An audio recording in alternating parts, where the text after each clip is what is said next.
Le double impératif auquel on devait faire face, c'était d'une part le souci d'être juste dans la fidélité à cette mémoire. Juste, ça veut dire, comme pour un comédien qui joue, hein, être juste, être bien dans le bon ton.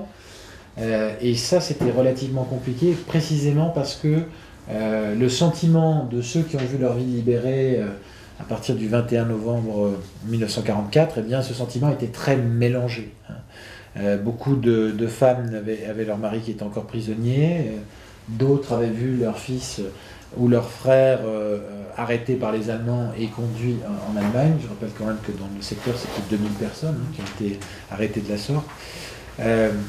Et puis évidemment cette réalité des ruines de la ville, hein, détruite un petit peu par les bombardements américains, mais pour l'essentiel par l'incendie allemand. Et donc cette réalité de la douleur qui se mêle à celle quand même de la joie d'être libéré.